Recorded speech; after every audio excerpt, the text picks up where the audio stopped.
Hi, guys. Tom here. Welcome to the Save Continue podcast. Shanae is running late, I don't know. maybe Maybe not maybe sure. absent. I don't We're know. not sure. She might show up in the middle of this. She might not. Yeah. But anyways, I'm Tom. This here's Ryan, Hi. and we're gonna be here talking about video games and the like. Yeah, we like to talk about video games. It's probably our favorite of topics. Yeah. So, So Shanae usually starts us off by asking, "What have we been playing?" yeah. And you always go Uh, first, so go first. okay. So I've been playing a lot of things, kind of all over the place. Yeah. Hot Wheels Unleashed. How is it? I need the deets, please. Hot Wheels Unleashed is such a weird game, man. Like, Weird like how? the core of the game is so much fun and so good, right? Like, the racing feels good. If you like arcade racers, which is what I prefer, I'm real bad at simulation racers, you know. Yeah. Yeah. Um, So it just feels good. Everything feels good, and everything looks amazing and sounds amazing, and like they look like the fucking toys, man. Like you go into the photo mode, and they look like the fucking toy, like down to a T. So what I was thinking they were gonna do is take Hot Wheels cars and just make them real cars. You know what I mean? And big in them. Yeah. Yeah, they've done that before. Yeah. I think that's what the whole Forza Horizon thing was. Yeah. But like no, they're still the toys, so you're small, but like the level of detail that they went into that, like, if not for the photo mode, you might not notice, Yeah. like decals laid on the track, you can see air bubbles Oh, in the that's decal, cool. you know, Like a you kid can put them see, there. yeah, fucking fingerprints and shit. And like, yeah, it's really cool. It's really fun. My only problem with the game, I've now completed the main campaign. I've raced about 800 races, Yeah. and like these are not short races, like Yeah. some of these last a good 6, 7, 8 minutes. Yikes. Um, which like I'm fine with, but like you can tell that the game was initially intended to have some sort of in-app purchases, right? Mm. It doesn't. They've taken all that out, but you're still left, like we talked about with Shanae's Apple Arcade games, you're still left with the skeleton Yeah. of the in-app purchase, right? They So you, they left it bone in. right. So you're unlocking all these loot boxes, and there are two types of currency that you have, and the grind to get these is so tedious. And like not in a terrible way, right? Like there's like 70 something cars. Yeah. In my time playing, I've unlocked, I mean, the majority of them. I'm still missing that Turtles van. I really want that fucking Turtles van. Yeah. But, I've unlocked the majority of them. But the problem is that, like, it ruined the online. How's that? So, online, it's easy to find races. Everything's fast. You get in and out of races really quick.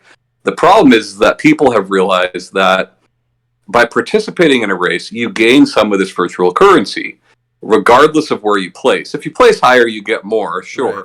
But even if you place dead last, you're still getting something, right? And once you get into a lobby, you can walk away. And you also get the money. Right. So a lot of players are doing this. So that means any online race you get into, half of the people are just sitting there. That sucks. Yeah. So it's really ruined the online. Yeah. Are there private lobbies? Can you make a private lobby? You can. You can. But like, it's something that they could fix so easily with a Sure. patch. If you're not going to do in-app purchases, then just increase the reward. Yeah. Yeah. Increase the reward by like 10. Sure. You know, Yeah. and I think that would fix the problem, or at least drastically reduce that problem. But yeah, if you're just looking for a game to play offline, whether that's split screen or single player, it's fantastic. But the online multiplayer, as of right now, is kind of fucked, Yeah. and that's kind of sad. That's I will say, there are bits of it. My favorite thing about it, other than like the licensed vehicles, because I like a lot of the licensed stuff, is it reminds me of the next game I'm going to talk about, which is Monkey Ball. In that, like, you can skip entire portions of the level if you know where to, like, jump off from, Right. you know, and are skilled enough to land where you need to land, which is a Monkey Ball staple. And, like, that's just so fun to do. Yeah, for sure. And, like, almost necessary in some of those time trials. Yeah. So, on the Super Monkey Ball, right? So, I got Super Monkey Ball. What are they calling this one? Banana Mania. Is this another? Okay. Is this another re-release of an older game? Hmm. So what it is a remake of 1, 2, and Deluxe. Right. 1, 2, and Deluxe, I think by most people that like Monkey Ball are considered to be the best games. Deluxe itself includes 1 and 2. Right. So it's another weird one, right? Like, it looks fucking beautiful. I really like the new art style. It's bright, it's colorful, and all that. The game is fun, right? Like, there's no guardrails like in Banana Blitz, and there's still level skips, and it's got everything that you want in Monkey Ball, but there's caveats, right? And those caveats are, it's made in Unity, which is a different engine and has different physics from the original game. So if you're like diehard into Monkey Ball, some of the skips you had before, either you'll have to adjust to be able to do them still, or some of them just don't work anymore. Right. Most of them work just fine. Right. Monkey Target. So Monkey Ball's mini games are a big thing. Everyone loves Monkey Target. Monkey Target physics are kind of fucked. And it's for those reasons that you see people like complaining about this game. And I'm okay with it, right? Like, I still fucking love it. It's, Monkey Ball is 20 years old now. Right. Since the third console game, which was Deluxe, this is the best one, So if it's not as good as the best games in the series, it's pretty fucking close, and it's better than the entirety of the rest of the series, Right. Like, that's enough for me. I liked it a lot. I've been having a lot of fun with it. And that's about it. Everybody knows what Monkey Ball is. If you like it, play it. If you don't, then don't. What is Monkey Ball, Tom? Monkey Ball is like a tilt puzzle game. Like those old little tilt puzzles. Sure. Where you're trying to get a monkey and a ball to a goal within a time limit. And you are moving the stage rather than moving the character. Right. Yeah. Wait, I feel like, there was a Monkey Ball that you brought over. Yeah, that was the last one that came out. Yeah. So was I moving the stage in that one? Correct. I see. Why do I remember that I was moving the monkey? Everyone thinks they're moving the monkey. You're actually moving the stage. I see. But, yeah. It's a great game. Like, I think if you're the type of person that was, like, speed running the first 2 Monkey Balls, then, yeah, you'll probably not like this so much, Sure.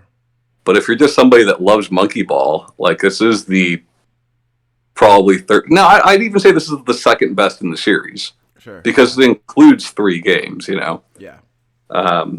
Yeah, so it's a lot of fun.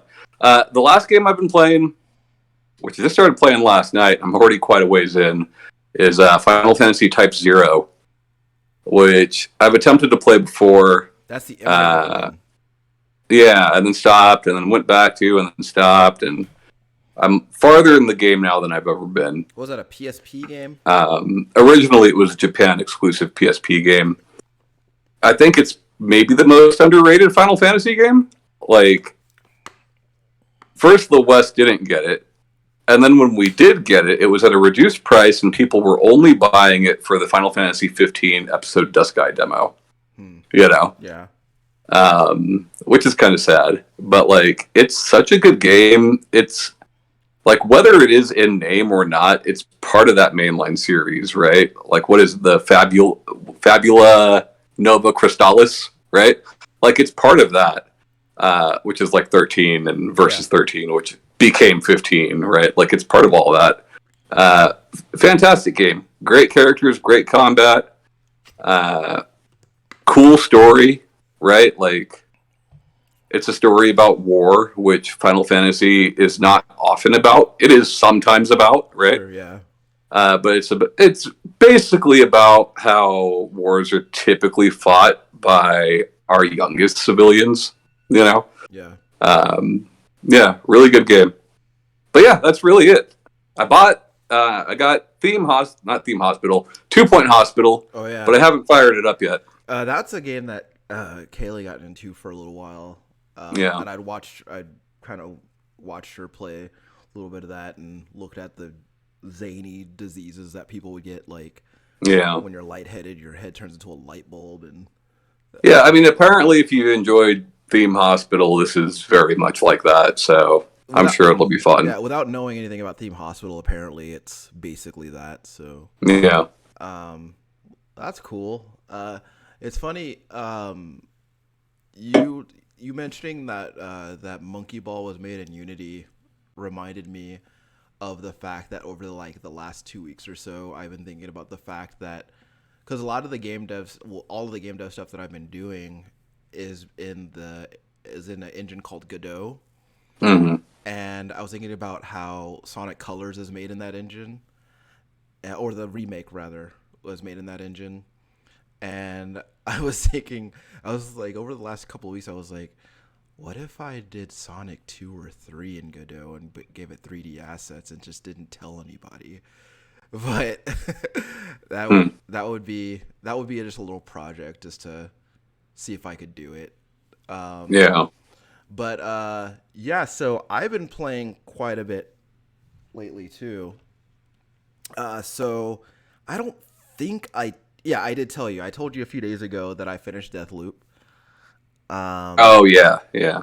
Yeah, so that was a time. I got 2 of the 3 endings. I never went back to get that last ending that I didn't see. But yeah, I had a lot of that is a truly fantastic game. Like a really, really great game, and I love playing. I want to go back into it now. Like I thought I was done with it, but they just released a patch that specifically worked on AI.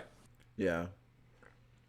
So I want to see what that's like. Yeah, I should. I'll look that up after the show. But yeah, I love that. Like the act of what's the word? Optimizing your loop every go around and figuring out other stuff to put into place with every loop is just it's so fucking satisfying. Did you find Pick? No, I never. Can I tell you about Pick, or are you gonna go looking for it? Okay. So okay. What is this? What is this exactly? So I'm just gonna give you a loose description, and for the record, our topic today is going to be filled with heavy spoilers. Yeah. So is this. Pick Rexley is the only other person who remembers. Mm. Yeah, and it's quite sad, but it's pretty interesting. Yeah.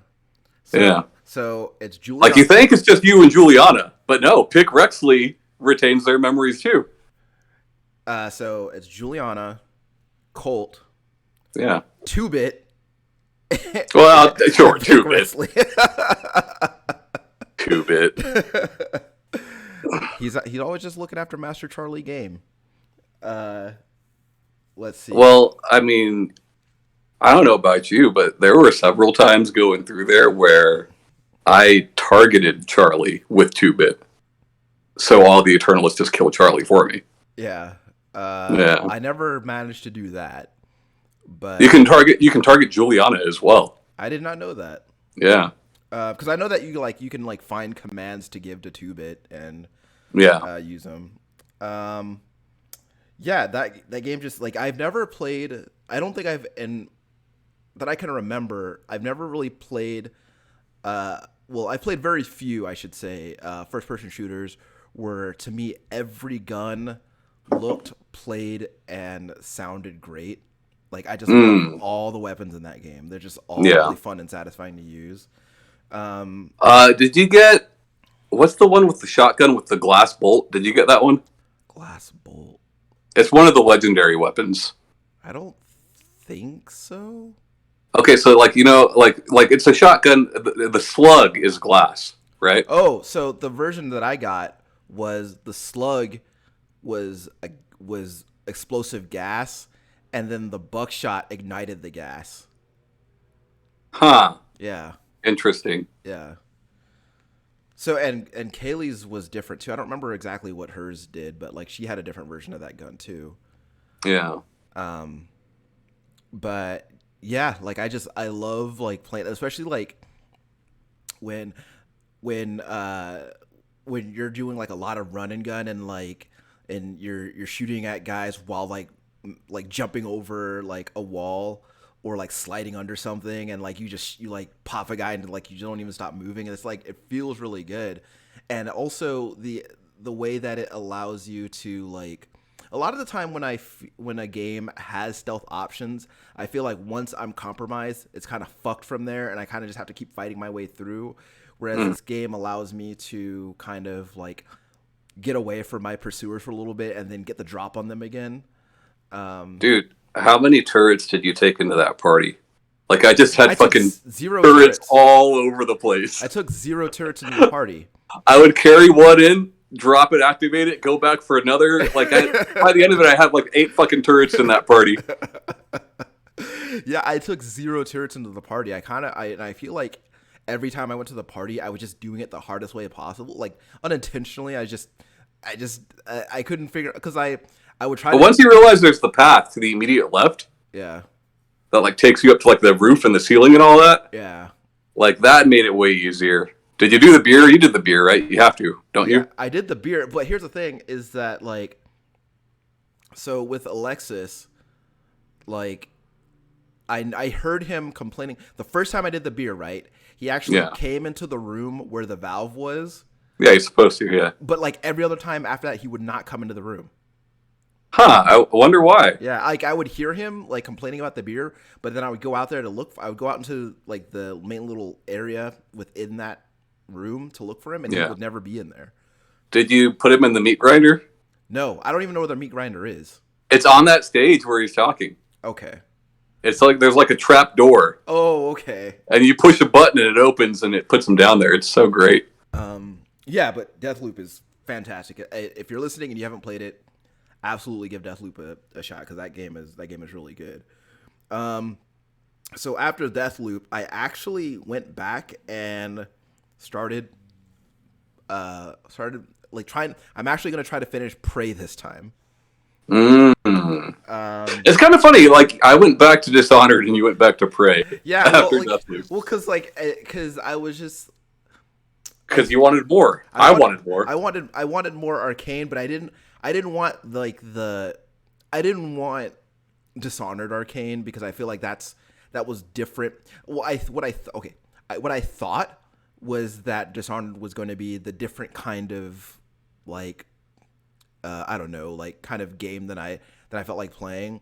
Little did I know, Prey involves just as much sneaking around as it turns Oh out. yeah, Uh, yeah. so, but I'm having a pretty good time with it. I'm actually like finding myself like more engaged with the story than I was the first time I tried to play, Yeah. and like finding all the different notes and listening to like different audio logs and stuff, and kind of and like I've actually found myself, reading like the plaques on the wall, like the stuff like there's like a whole timeline of the space station and their whole program, and like reading that stuff.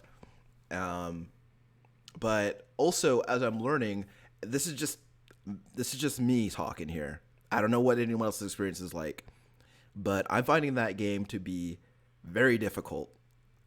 I'm finding Prey to be very difficult.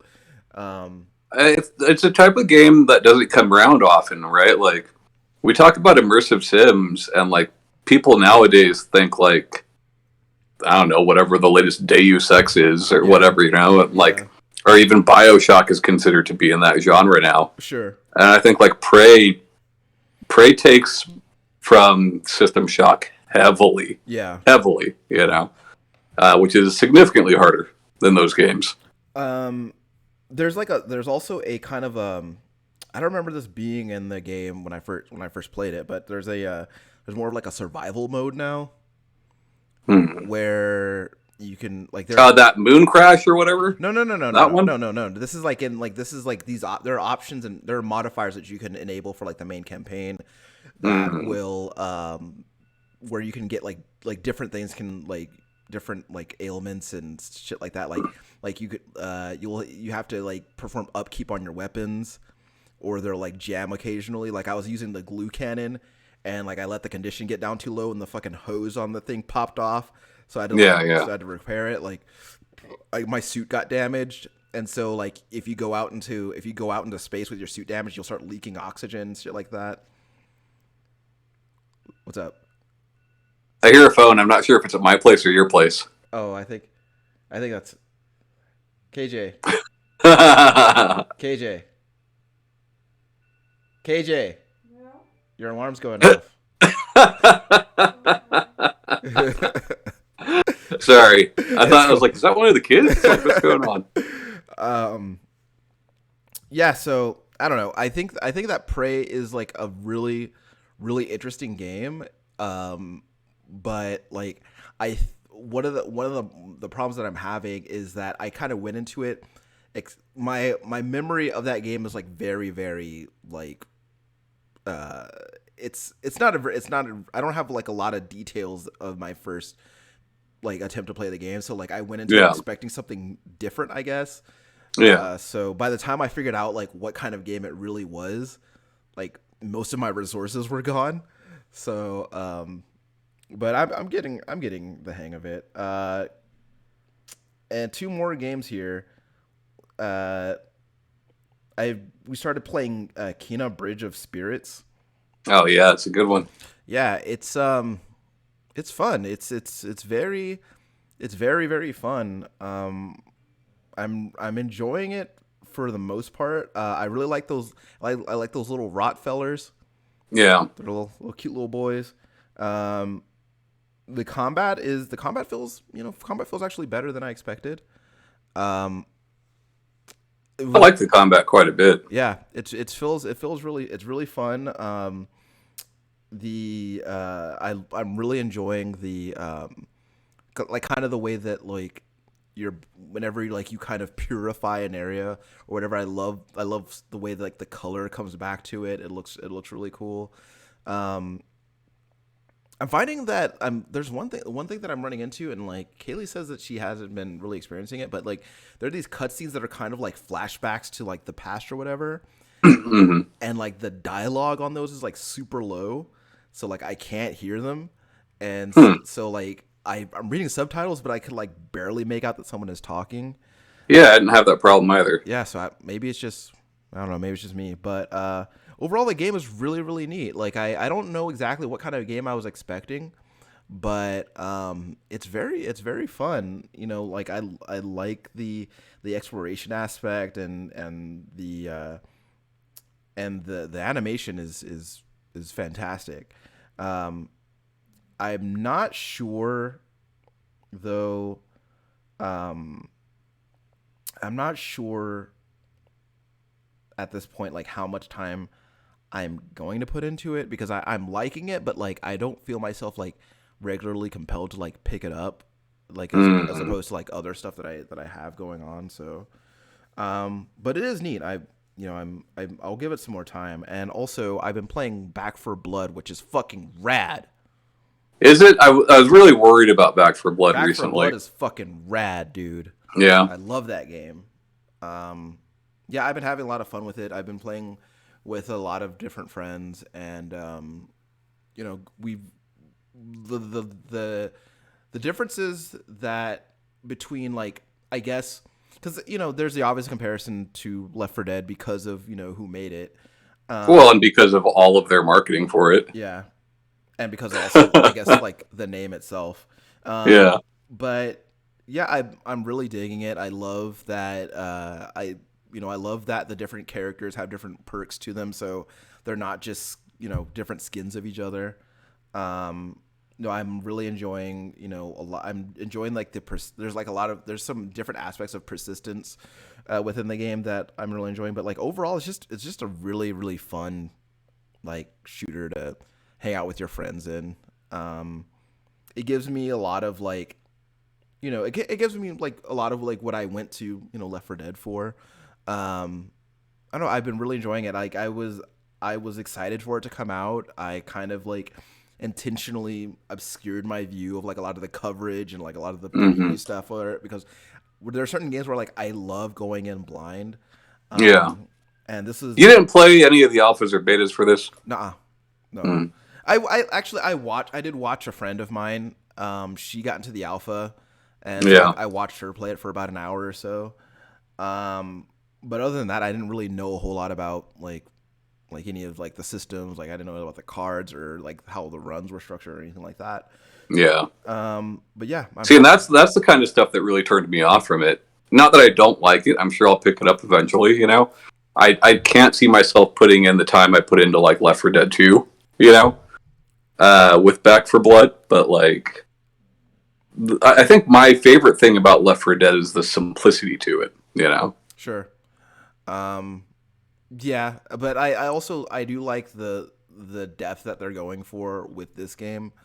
Yeah. Um, and also like the idea that uh you know the customization that you can do with like your weapons and how like even finding like another like assault rifle like another like a cop like your same assault rifle with like higher stats is like that's always satisfying. It's like, oh, I love this gun, now I found an even better version of it. That's like Yeah. that's really satisfying too.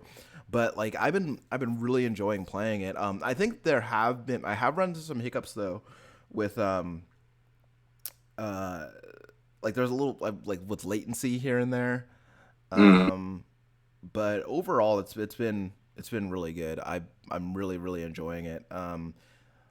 I love that. Like I was actually kind of bummed though when like before I found out that the game was crossplay. I was like bummed because like so many of my friends are getting it on different platforms. Like actually none of my friends play it on. Well, I have like two friends that play it on PlayStation, Yeah. but most of my friends are playing it on computer or on Xbox.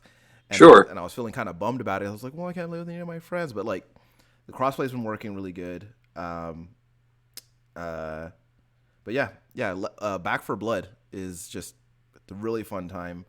I'm curious though, like, because I know that they're selling a an annual pass for it, and I'm wondering like what the DLC will be like, and like, because I know that the from what I saw, the DLC at the very least includes new characters, and they've already I mean, got how much is it? shit like $40. Yeah. I mean, Uh, I'm not one to talk. I bought all of the like I bought both season passes for Hot Wheels, and yeah, I don't know how much more of that game I'm gonna play, but like to me, $40, there better be some more campaigns, you know. I have to imagine there will be. I didn't really look at the like the details of it, but I know it did. I did see that it had like there were like new characters. Um, let's see. So yeah, And I hope they would let your friends play the campaign even if only you bought it. That was the problem with Zombie Army. Was that like I bought all the campaigns and you yeah, guys bought none of them, so we could not use any of the campaigns I bought. whack. You know? So yeah, it does say new story. So that new story, playable characters, special, mutated, ridden, and more. So uh, Yeah. So yeah, I'm looking forward to playing a lot more of that. I'm always like super excited whenever someone says let's play some Back for Blood. I'm like hell yeah, I'm getting on. Also, as an aside, I played two different versions of Thumper this week. Nice. Uh, Thumper is best played on a keyboard, I think. so I like my curiosity got the better of me, and Yeah. I tried Thumper on my phone. Oh, weird. Yeah, and it works better than I thought it would. I did spin rhythm on the phone. It's terrible. Yeah, it works better than I thought it would, but at the same time, like I think like the thing about it is that like there's a lot of, like most of your actually I'm gonna go ahead and say all of your inputs and Thumper on your phone are uh, swipes. Mm. And so like it's it's not always great about reading like the swipes, especially like Yeah. when you get into the levels where it's going a lot faster and you're doing different turns. Yeah. It's not always great about reading those swipes. But like it, I felt like it played well enough for what it. It's it's Thumper, you know. Yeah. And then I was like, man, I was like, I want to play this on the PlayStation, and I was getting ready to buy it, and then I was like, I already own it, so I've been playing. So Ah. I've been playing Thumper on PlayStation. Cool. Yeah. So that's basically it. So that's all what I've been playing. All right. Well, okay. So today we want to talk about, or rather, I wanted to talk about video game endings, Yeah. and specifically our favorite video game endings. Yeah. I've got 3 off the top of my head. Yeah, I got 3 too. So I don't know if you want to go back and forth, or you want me to spit them all out, or what do you want to do? Let's do a little back and forth. Okay. So 2 of mine are serious, and one of them is seriously one of my favorites, but kind of goofy. Okay. So, Brothers: A Tale of Two Sons. Have you played this? No. Joseph Ferris game. At the time, critically praised, right? Like, everybody loved fucking Brothers, and, like, I played it maybe, like, 2 years ago. It's aged horribly. Sure. But, like, the story and the gameplay mechanic that really gets you has aged perfectly fine. So, in Brothers, you play as 2 titular brothers, right? You play as the brothers. Yeah. I think their names are Nia and Naya or something like that. I don't know. There's an older one and a younger one. Them boys. And their mom's already dead. Ooh. Their father is ill at the beginning of the game. Is he a good And dad? the whole... Huh? Does he seem to be a good dad? Yeah, yeah. And the whole premise is these 2 boys going to get medicine for their father. Right? Yeah. And you go on this big adventure. I say big adventure. The game's only like 3 hours long. But It was big to them. right. I mean, it's big in scope. The things you do, the people you meet, the enemies you come upon, and all that. Right? Like it's very interesting.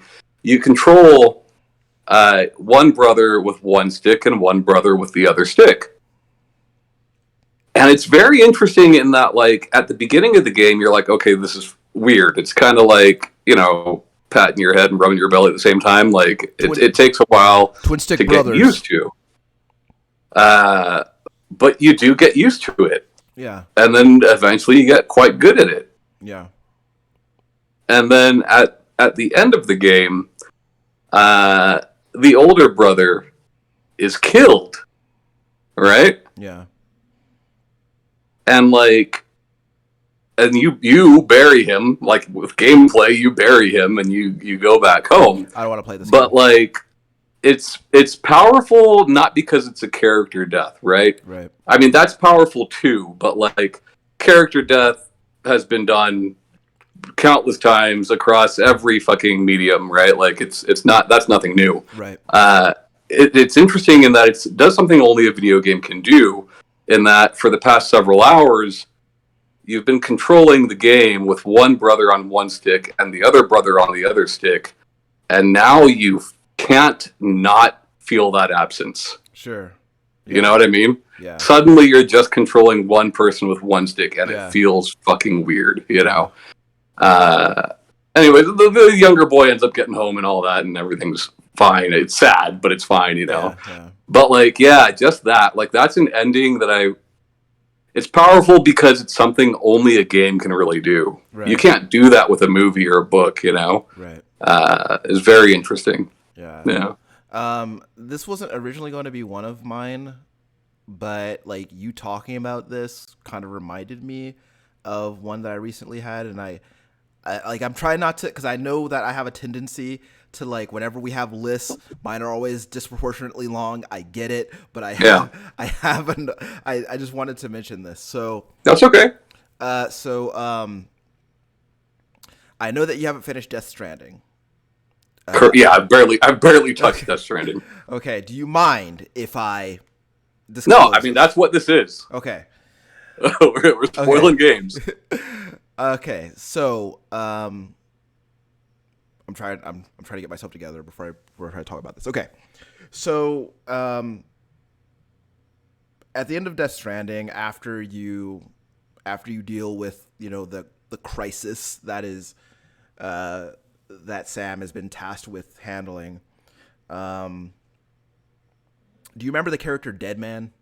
Yeah. Okay, so uh, so basically, like Sam had to go to uh, the purgatory of the Death Stranding universe called the Beach and fight this person fight this and the antagonist, and he did so without the company of his bridge baby that he has named Lou. He had to go there without Lou because he didn't want Lou to be in danger, right?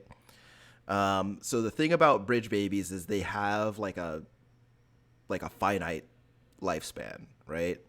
Uh, and so when Sam gets back, he like Dead Man has BB's pod, and he's like, hey, like, while you were gone, like, he passed away, and he got the pod, and it's like all wrapped up, and he was like, What do you mean it's wrapped up? like it's they have Like a mummy? not like a mummy, but like in the way that gosh, like there's like tape around it, like emergency tape or whatever, or Okay. something like Sure, that. sure, sure. So he's basically like, we have to, like, the protocol says that we have to incinerate him, and so he was like, he's like basically, I thought that with all the time you spent with him, you'd want to be the one to take him. I thought you'd like to do that. Well, and Thanks. and so like the whole game, right?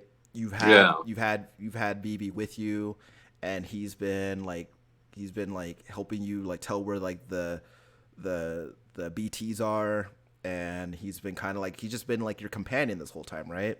Yeah. And so you're making the trek to the incinerator, and the whole time like you have BB like on you, but like he's dead, and like he's not making any sounds. He's not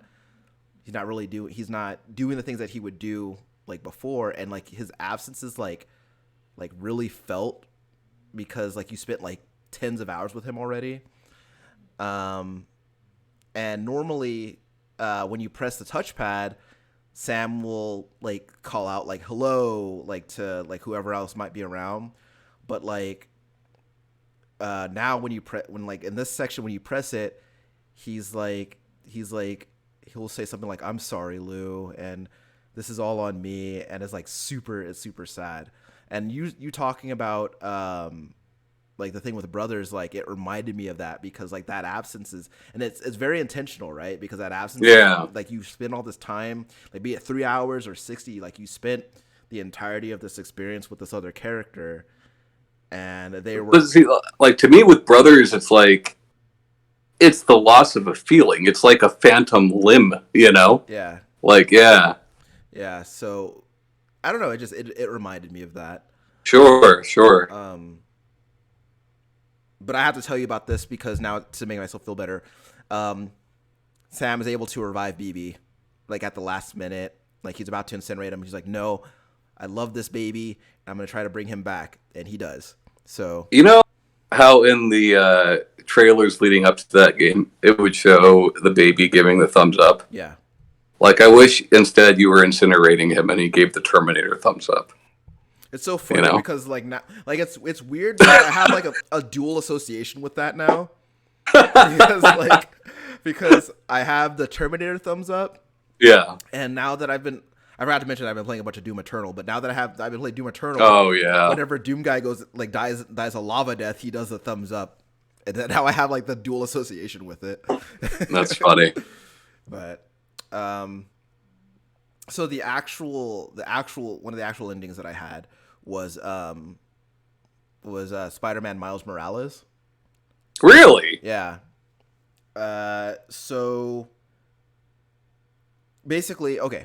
So for those of you who don't know, at the end of the game, Miles has this childhood friend that comes to see him named Finn, and she's she's a fellow genius like him, and she turns out to be like the criminal mastermind who's been terrorizing New York City for the past however long.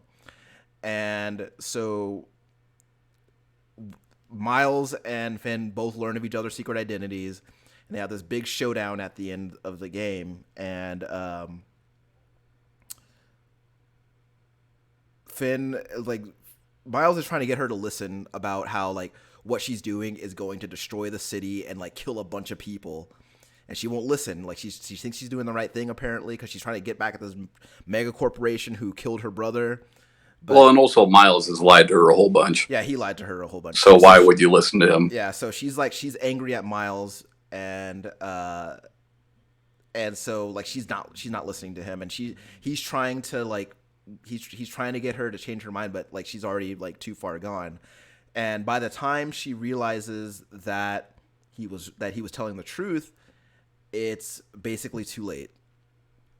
And so Miles has the ability to absorb massive amounts of energy into himself and disperse it, right? But this basically a thermonuclear device, he's taking all this energy into himself, and it's like almost too much. It's basically too much for him. And so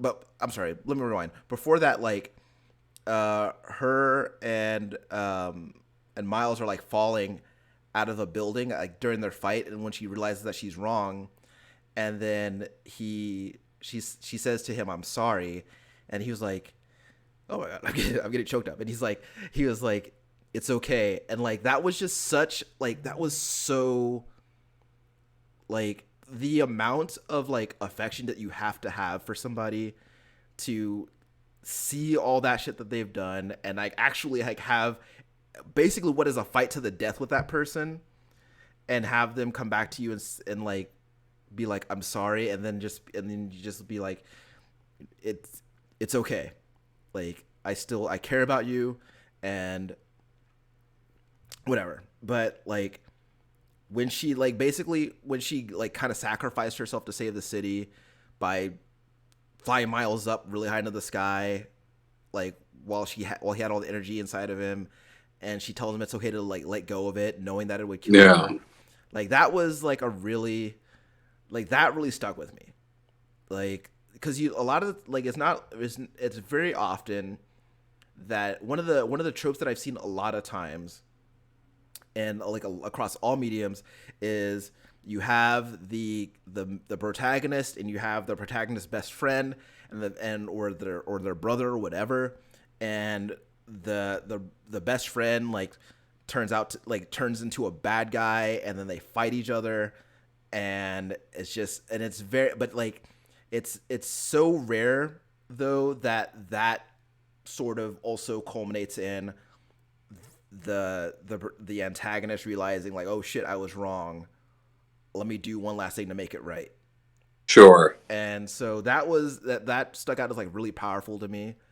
And it's an ending that I think about pretty often, because it's not something that I see too much. So, I was watching my son play that a couple of weeks ago, and he finished it, and I remember, like, when Miles is sucking the energy from that giant thing, right? Yeah.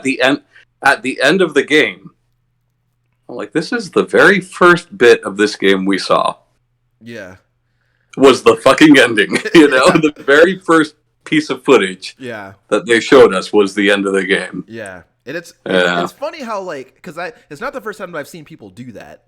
Yeah. Like, I feel like a lot, and, like, and it's funny because you don't realize until, like, in the middle of it that, like, they spoiled it for you. It was like, yeah. And you're just sitting there like, God damn it. Because you had no context for that, you know, but yeah. I just thought that was interesting. Which is, like, remind me of, like, because I just watched the Batman trailer, and I was like, and there are certain scenes in that trailer where I was like, I wonder what part of the movie this is, because this looks like it's very late in the movie, Like Sure. like some of the stuff like I Sure. was like, this looks like it's kind of late in the movie. So, yeah, It could just be action packed right from the beginning. We don't know, you yeah, know. maybe. But yeah, I don't know. That game, I guess it just didn't really stick with me. The story of the first one stuck with me a lot more. Yeah, I'm not sure why that is. I liked it. Like, I liked Miles Morales. I liked the gameplay of that game significantly more than the first one. But, I think yeah, I don't know. it might be because you got more time with Peter than you got with Miles. Maybe. Yeah. Yeah. um, okay, so the next one I want to talk about it should come as no surprise. It's Near Automata. Okay. And I'm not going to talk about. It's not really story spoilers. It is spoilers for the end of the game, though. Right.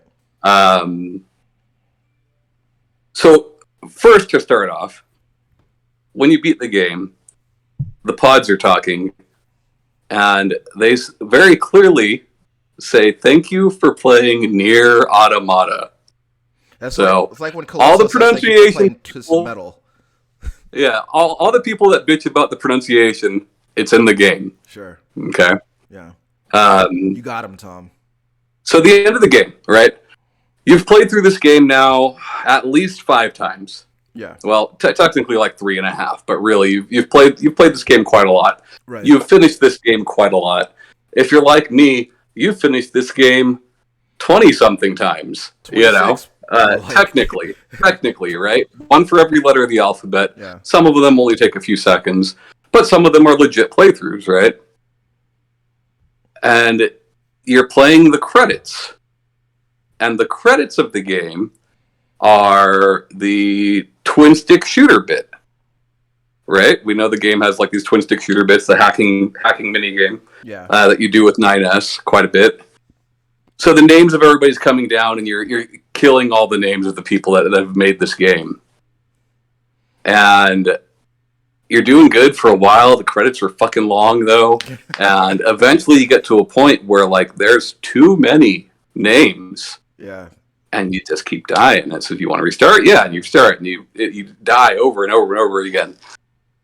And then it asks you, it tells you that like another player has come to assist you, right? Do you want to accept that help? And I don't know if you can do it without accepting the help. Like maybe some badass that is out there doing it fine on their own. Sure. I sure as hell couldn't do it. So I accept the help, and then one by one, more other players, their ships are coming in to help you to finish this credit sequence, you know? Yeah. And then you finish it. And then the game asks you, like, would you like to sacrifice your save file that you worked incredibly hard on to help somebody else finish this sequence? Wow. And it's interesting because, like, you know, your save file shows every letter of every ending that you've got. Right. It shows symbols for, like, the secret ending and all that. So, like, you work hard for this save file, you know? And it's the only time I can think of in a video game that has allowed you to sacrifice something that you have worked hours and hours for to actually help another real world person. Yeah, that's actually, you know, that's actually like, because then you come to the realization that all those other ships that you saw were other people who did the same. Exactly. Yeah, it's really neat. It's really powerful, and again, like Brothers, something I think only video games can really do.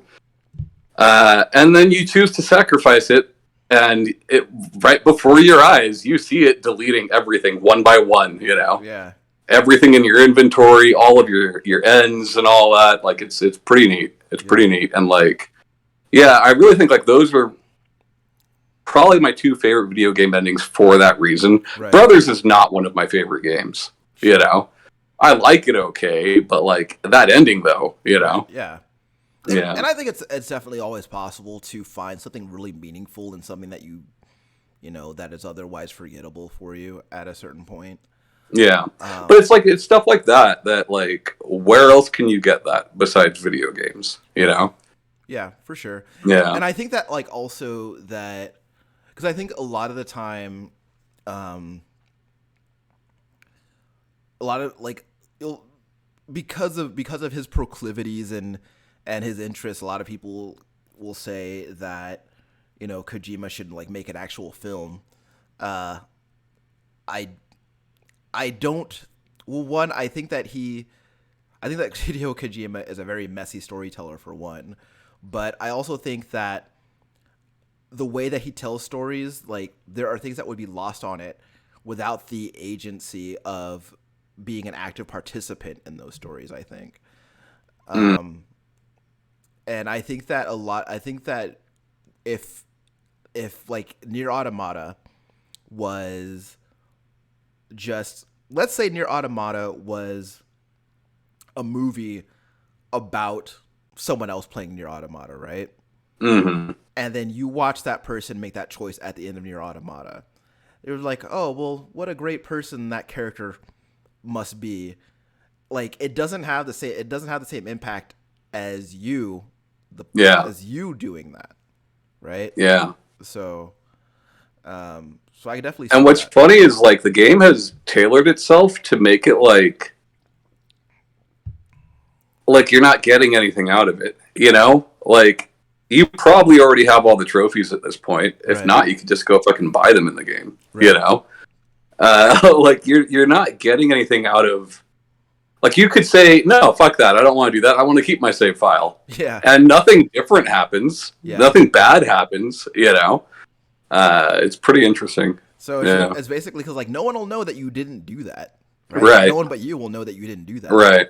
Um, but I think that's really cool, and I think it would be honestly awesome if devs were able to find more ways to kind of uh, to give people like really meaningful experiences that way, Yeah. in the way that way that you can like actually like literally affect the experience for someone else in a positive way like that. And I think there's a lot of games that allow you to do that, right? Like there's a lot of games where, like in Dark Souls, you can write somebody a helpful note or like Right. whatever, right? Plenty Right. of games have done that, but Right. like at no cost to you though. Yeah. You know what I mean? Yeah. Like this costs you. This costs you probably 50, 60 hours, you know? Right. Yeah. Um, there's this like touching briefly on Death Stranding again, but there's this thing where whenever you're fighting like one of the giant, because there are a handful of like giant BT bosses in the game, Yeah. and during those sections, like the whole like area is filled with tar, and Oh yeah, yeah. and so like what's cool is like other players like ghost Sams will like come out of the tar and like throw helpful items to you, and like you'll see Yeah. their PSN name or what have you like over their heads. It's another way that like the game could like kind of tries to drive home the idea of like everybody being connected. See, and I think that's one thing like Death Stranding is really interesting. Like that it does the same thing in that like at the very least you are sacrificing your time, whether it's to build a bridge that somebody's going to use or Right. construct something somebody else will use. Right. But like at the same time you're also doing that for yourself, Yeah. you know, and it is not as significant of an effort to do those things, you know. Sure. But it is interesting. Like I do think more games could do with something like that, you know. Yeah. Yeah. But so another one that I had was actually Metal Gear Solid 4. Okay. So if you're not familiar with Metal Gear Solid 4, basically in this one, as a result of the cloning technology that was used to create him, Solid Snake is now basically 70 years old. And he's like literally 35, but his body is like that of like a really old man at this point. And so basically at the end of the game, he's basically like I'm not doing any more spy shit anymore. I'm obviously too old to do this, because by the end of the game he's on oxygen, Yeah. and he's like still smoking. But anyway, like he's on oxygen by the end of the game. But and he goes to you see him in a cemetery, and he's standing at the grave. I can't remember if the grave is that of the boss or if it's supposed to be Eva's, or I can't remember whose grave it's supposed to be. But while he's standing there, his dad, Big Boss, shows up, and they're pointing their guns at each other for a second, and then Big Boss puts his gun down, and he starts hugging Snake, and because like at this point he's dying as well, and they talk for a little while, and Snake like lets Big Boss rest against a headstone, and the last thing Big Boss says, I believe, was he just says, "It was good, wasn't it?" And then he just dies, and it's just like this really, because like everything about that whole scene is just like really like super like emotional, because like this father and son who have been at odds like a million times and like a million different ridiculous battles with each other, and then they don't see each other forever, and then like they finally see each other again, and it was just always like, I think that a lot of it has to do with the fact that I've always had like a soft spot for like father and child stuff, just because I guess like this is the way that I was raised, and like I grew up without a dad in my life, so like a lot of the time that stuff like hits me really hard. And it was I liked it because it was one of those moments, I think, where I think that a lot throughout the Metal Gear Solid series, there are always those moments where they really try to humanize Snake as a character. But I feel like there's something like very human about someone spending their parents' last moments with them. Mm-hmm. And I think that was like, it's ironic because it was a game that is honestly not. I think Metal Gear Solid 4 is probably actually the worst game in the series, but it had what to me is like the most like memorable moment of all the games that I've played in that series. And I just always thought that scene was very cool.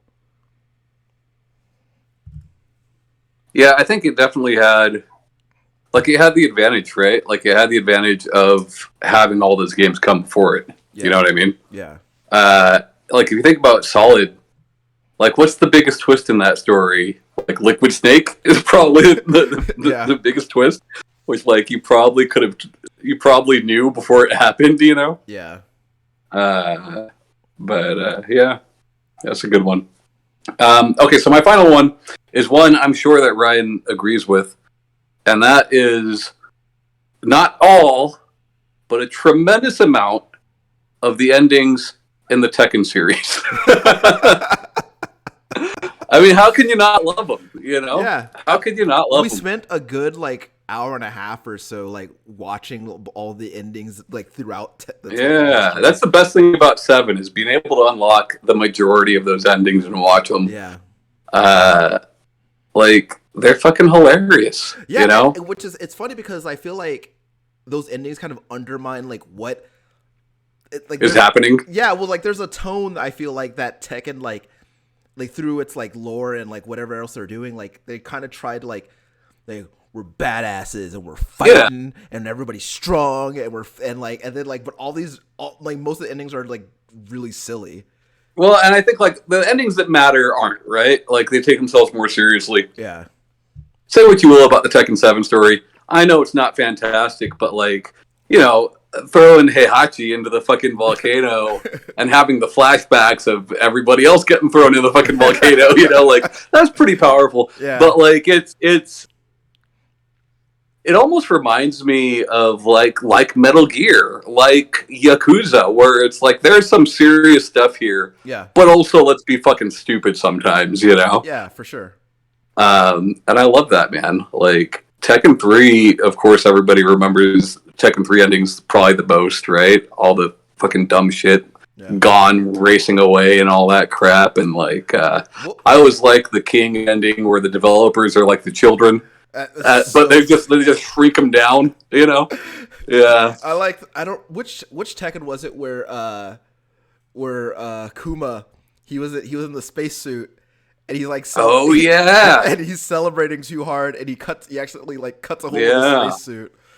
I don't remember. It's probably like 5 or 6, like, you know. But like, or the one where Kuma like becomes like the CEO of Machina. yeah, like it's just they're so fun, right? Like I love fighting games, but most of them have fucking terrible stories Yeah, and fucking boring endings, you know. yeah, And Tekken, man, Tekken gives you something to watch, something funny, you know. and they're all like, especially like the ones involving Paul and Law. Oh yeah, yeah, they're all great, man. The restaurant stuff and all that. Yeah, Or even like Paul, just like I mean, Paul's just being a jackass, you know. Like, why you got to break that wall? Who cares, you know? well, it's funny, But because, like, everything about him would imply that he is a goofy character. hmm Like, but you know, early on he wasn't intended to be, though. You know, But he was supposed to be fucking cool. but then like everything about him, like his endings and all the stuff that he's just like, this guy is stupid. This guy's Yeah. ridiculous. And like most of them are stupid, Yeah. you know. But like, it's fun. It's fun, and like they're well done for the time that they came out. The CG endings are quite well done, you know. Yeah. Other than that King one, you know, you think about endings for fighting games that came out the same time as those, or even well after those, that so little effort was put into. Every ending for Street Fighter V is like 2, maybe 3 panels Yeah. of some crudely drawn fucking comic, you know? Yeah. Like, yeah. Well, one of the things that sticks out to me, and that's always like I remember how I felt at the time seeing it, but I remember back when Tekken 3 was the newest Tekken, and I remember Zhao Yu's ending was so different because it was actually like it was anime. The cartoon, right? And Yeah. and like somebody actually it was like actually a hand drawn ending, and Yeah. I thought that was so cool. Yeah, it was neat. But And then, like, I didn't really know the story of most of those characters. Even now, I don't know the story of a lot of those characters now. yeah, So, like, seeing the stuff with, like, Dr. What's his name? Boskovanovich or Yeah. whatever, like, Yeah. seeing all that shit, I'm like, wait, what? What's happening here? Who is Yoshimitsu to this man, you know? yeah, But yeah, I fucking loved him, man. I still love him. Like you said, maybe a couple years ago that you and I sat down and watched like hours of that shit. yeah. It was fun. You know? It's like, Yeah. they're really fun. Like I remember Roger got in trouble with his wife, and like Oh yeah, so yeah. you know they're fun. Which is funny because I have 2 more, and one of them actually is a fighting game one. So with the newer Mortal Kombats, you have like the campaign ending, and then you have like everybody has their ending from going through the towers. So my favorite one in Mortal Kombat one of my favorite ones was from Mortal Kombat 11, with specifically Jax's ending, because he was basically like, so basically everybody, like at the end of everybody's tower, basically they're like, I got control of this magic hourglass, and I could go back, I could manipulate time and do whatever, right? Yeah.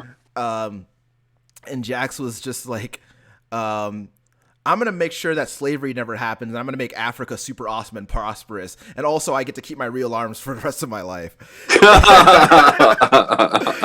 and so like it shows him erasing slavery from history, and then like it's him in like super high tech Africa, like he's in like fucking Wakanda, Africa, like Yeah. and like one of my, and like I love that because like of course, why wouldn't you do that, right? But Right. also, like, I just remember like how mad like so many people got. I was like, you're mad that Jax erased history, word, or erased slavery, really? But, People were mad about yeah, that. people like raised a stink about it. It was like, so Mortal Kombat just got too woke, I guess. I was like, dude, come on. But look, no game that has, I would not consider any game that contained the Joker to be woke ever. And I thought that was awesome. But my last one, and it's probably been one of my favorites since I was a kid, but the ending of Streets of Rage 2. Oh yeah, you've talked about this one a few times. Yeah, it's just like because like it's everything about it, right? Like it's very of its time, and it like just has like that vibe that like all those movies that were coming out back then about like with like movies like action movies from the early 90s and late 80s of like with white guy martial artists in them, where like at the end of the movie like I beat up the crime syndicate with my bare hands and now everything's good. We're just gonna look at the sunset and let the credits roll, and that's like like you save Adam, and then everyone's like, we did it, and then like everybody's just happy to be there, and then like it's so cheesy, but at the same time, you know what's funny is like that's the ending to many Castlevania games. And it's just so cheesy because you're like, but like at the same time, like the music has like a very much like a we did it sort of sound to it. So you're just like, yeah, I'm 8 years old and I just beat this game on easy for the 10th time. That's funny, man. But yeah, that's one that I will always like. I like even as I'm talking about it, I can hear that music in my head. Sure. Sure. It's great, and I think that a lot of those like a lot of beat 'em ups, and even beat 'em ups now, like they all seem to exist within this like kind of like a like kind of like exist in like this weird like time bubble. Like they all like have this vibe of like we exist in the late 80s and early 90s. Like even the ones that are made now, they all like because they're of a time, you know, right? Like that genre, it works for us because like we grew up with it, you know. Yeah. But like, I don't know. I guess I shouldn't say my kids don't want to play that. Like my kids loved Castle Crashers. Sure. But I don't know, man. Like it is of a time, right? And you saw like you can kind of trace the evolution of it. You know, you saw things like the Bouncer, things like arguably things like Yakuza. Yeah. Even though there's much more to it than those games. Yeah. But yeah. Well, I think that like, and that's what I think too is that, I think one of the reasons that Yakuza works is because it has like it is a beat 'em up, but like it also like has like all this other shit around it. Yeah. And I think that it's kind of just like, well, I mean, these are the expectation of home console games now is that like there's got to be more to it, right? Right. But yeah, I think that even like I don't even remember the ending to Streets of Rage 4. Honestly, I don't remember how that game. I know that you beat up those two kids, and then like I don't remember what happens after that. So, like Streets of Rage 4 is a lot of fun, but I remember nothing about the story of that game. I don't. Sure. But Streets of Rage. Go as far as say like most people who've played every Streets of Rage probably don't remember the story of most of them, you know? Mr. X is the bad guy every time. You won't stop coming back. Yeah. So like those games don't hook you with their story typically, you know? Well, they don't. That's true. And like I'm not going to sit here and say that I played Streets of Rage 2 for the story. Right. I didn't. But you played it for the glory. Yeah, I played it for the glory. Yeah. But I know the story, right? Yeah. But like that's because like they beat 'em up stories are like they give you like who, what, where, when, and why, and that's it. They don't give you that's all you need. Yeah, they don't give you any more stuff beyond that. But Streets of Rage has something I think a lot of them lack, and that is world building. How do you mean? And I seriously mean that because in Streets of Rage, as you're going through the levels, you can trace your finger on the map, right? Like you can see in the background a level that you will be going to. Oh yeah. Or, Yeah. you know, like stuff like that. Yeah. Yeah. Streets of Rage did that very well. Yeah. Yeah. I don't know. But as a side note, I want someone to make a Streets of Rage fighter. Like I have the beat 'em up. I want a fighting game, Streets of Rage style.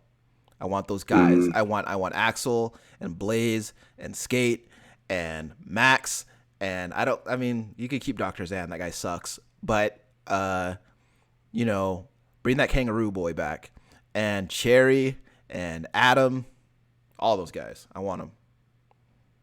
I saw a T-shirt for sale, and it was like a fighting game character select menu, you know?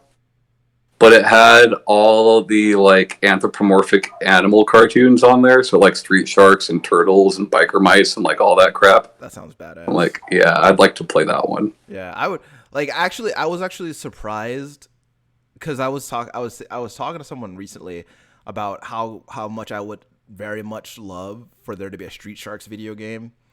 And they were like, does one not already exist? And I was like, I bet it does. And I looked, I couldn't find a Street Sharks video game. That's very surprising to me. There is a Biker Mice from Mars video game that's pretty good. Isn't it a racing game? Yeah. Yeah. Well, you know, I just think that there should be a Street Sharks game, and I think that it's time for them to come back. Sure. I mean, Bucky O'Hare got a game, you know? Yeah. But why not? Yeah, who the fuck is that? I had a Bucky O'Hare lunchbox actually, and every time I loved that guy. And every time I got it was lunchtime, and I opened my Bucky O'Hare lunchbox, and my food was spoiled. Yeah. So all that green fur. Yeah, the Toad Wars is what did it. Tommy, take us out. Okay. Well, nothing else to say, Ryan? No. No. All right, guys. Well, that's it for this week. Save Continue podcast. You know, watch us on YouTube or give us a listen on pretty much whatever. Yeah. And we'll see you guys next week. Goodbye. Bye.